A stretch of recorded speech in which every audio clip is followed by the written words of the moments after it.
খ্রিস্টপূর্ব 1160 অব্দে ব্যাবেল নামক দেশের দক্ষিণে ফাদ্দান আরাম নামক এক শহর ছিল।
হে মহান ইস্তার, হে সকল প্রভুর মাতা, হে আমাদের দয়ালু প্রভু, আমাদের জন্মদানকারী মঙ্গলদাতা প্রভু, এই অবুঝ শিশুটিকে আরোগ্য দান করুন আর তার মা জননীকে আনন্দিত করুন। এই অবুঝ শিশুর মাতা প্রতিজ্ঞা করেছে প্রভু, তোমার দরবারে সে মূল্যবান হাদিয়া প্রদান করবে।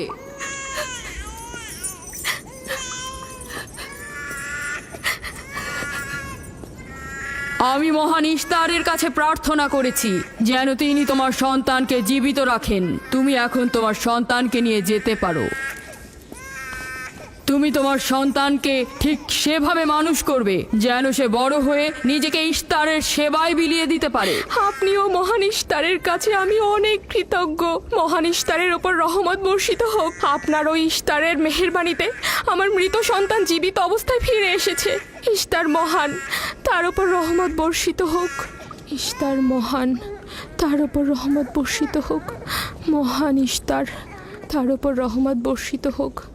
ইস্তার মহান, ইস্তার মহান, তার ওপর রহমত বর্ষিত। এই বাচ্চাটির মতো আমাদের সন্তানও নিশ্চয়ই সেরে উঠবে, তাই না? ইস্তার খোদা দয়ালু ও শক্তিশালী, তিনি নিশ্চয়ই আমাদের বাচ্চাকে সাফা দেবেন। হ্যাঁ, আমারও তাই মনে হয়। চলো যাই। তোমাদের এ কি হলো?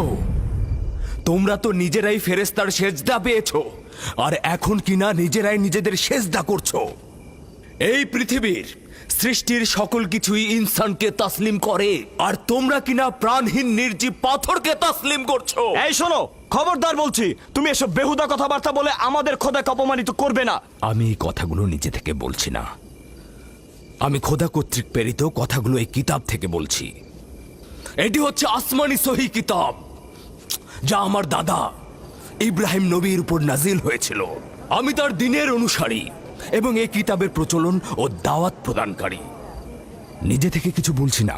ওই আসমানি কিতাবে কি লেখা আছে আমাদের খোদাদেরকে অপমানিত করতে হবে? আমি অপমান করছি না, শুধু প্রশ্ন করছি। যদি জেনে থাকো তাহলে উত্তর দাও, আর যদি না জেনে থাকো তাহলে স্বীকার করো। তোমাদের জিজ্ঞাসা করছি, ওই মন্দিরে রাখা ইস্তারের মূর্তিগুলো কি তোমাদের প্রভু, নাকি তোমাদের তৈরি বস্তু? ইস্তার তোমাদের উপর প্রভাব বিস্তার করে নাকি তোমরা ইস্তারের উপর? ইস্তার তোমাদেরকে শাসন করে নাকি তোমরা ইস্তারকে? পাথরের তৈরি ইস্তার যদি দুর্বল ও অক্ষম হয়ে থাকে, তবে কি করে আমাদের বাচ্চাদেরকে সাফা দেয়? সত্যি কথা, আমরাও দেখেছি। হ্যাঁ, তার হাকিকাত আছে। ইস্তার তার সন্তানকে সাফা দিয়েছে, আমি দেখেছি। ওই প্রজ্ঞাবান যিনি তোমাদের আহাজারি শুনেছেন, তিনি তোমাদেরকে সাফা প্রদান করেছেন, না ইস্তার। যদিও তোমরা খোদা ছাড়া প্রার্থনা করেছ আর তিনি ছাড়া তোমরা সাহায্য চেয়েছ, কিন্তু তিনি সকল কিছু সম্বন্ধে অবগত আছেন, তাই তোমাদের আহাজারিতে তার রহমত বর্ষিত হয়েছে, তোমাদেরকে সে সাহায্য করেছেন।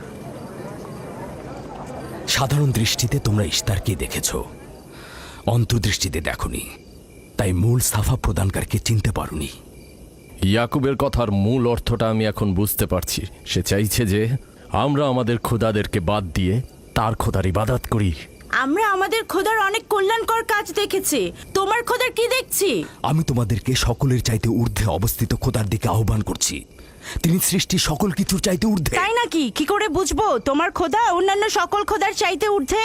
তুমি আর তোমার খোদা ও ইস্তারের মন্দিরের ধর্মযাজকের মতো স্বর্ণরৌপ্য লুটে নিতে চাইছো না, তা কি করে বিশ্বাস করব? আমার বাস্তব অবস্থা হচ্ছে আমি গভর্নর লাবানের নিয়োজিত রাখাল। আমার কোনো কিছুই নেই, আর কোনো কিছুর জন্য আমি কারো কাছে প্রতিদানও চাইনি। তোমরা কি আমাকে আমার কাজ অন্বেষণ আর রাখালি করা ছাড়া আর কিছু করতে দেখেছো? দেখেনি জন্য কি এখন আমাদের দেখতে হবে?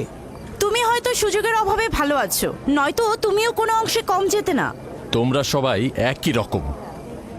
ধর্মকে তোমরা মুখোশ বানিয়ে নিজেদের আখের গুছিয়ে নাও, সহজ সরল মানুষদের ঠকিয়ে তাদের সম্পদের রাজা হও। তোমার কষ্ট বুঝতে পারছি। তোমার সন্তান মৃত্যুর কোলে ঢলে পড়েছে, অথচ কেউ তাকে সাহায্য করতে এগিয়ে আসেনি। না ইস্তার জাদুকর, না ওই মন্দিরের খোদা ইস্তার। তাই সকল খোদাকে দোষারোপ করার অধিকার হয়তো তোমার আছে। মন্দিরের অক্ষম ইস্তারের সঙ্গে আমার কোনো কাজ নেই। আমার কথা তোমার না দেখা প্রভুর সঙ্গে। আমরা অনেক ধৈর্য ধরেছি আর অনেক কষ্টও করেছি। এখন আর কোনো নতুন খোদাদের ধৈর্য ধরার মতো অবস্থা আমাদের নেই। আমাদের ধর্মযাজক আসছে, ফারাজ তার কথার শাস্তি পাবে। পালাও ফারিস, তুমি পালাও। ওইদিকে পালিয়েছে। ওইদিকে যাও, ওকে বন্দি করে নিয়ে এসো। দেখো যেন পালিয়ে না যায়। ওকে ছেড়ে দিন, যে ওকে করে মাফ হোক ওকে দিন। ধরে নিয়ে ফিরবে। ওকে ছেড়ে দিন, ওকে মাফ করে দিন।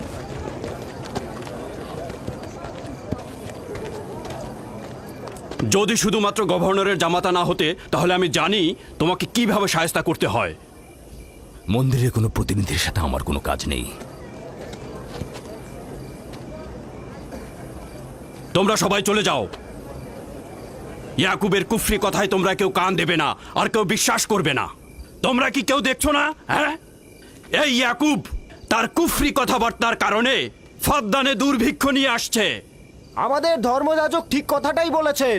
ইস্তারের অভিশাপে বালা মুসিবত আসার পূর্বেই চলো চলো আমরা এখান থেকে চলে যাই।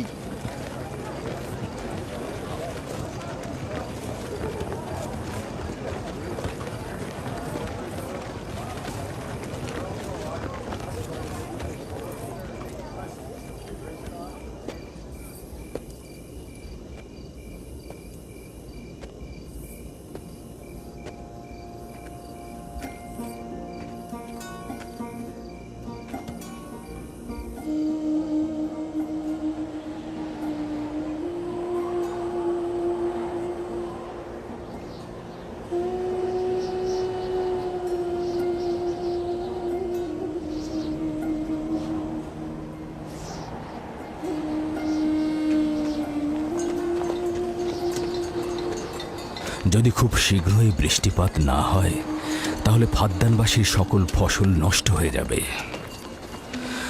আশা করছি মহান খোদা অতি দ্রুতই বৃষ্টিপাত প্রদান করবেন। ওখানে কি হচ্ছে বাবা? এটা ফাদ্দানবাসীর প্রাচীন রীতিনীতি।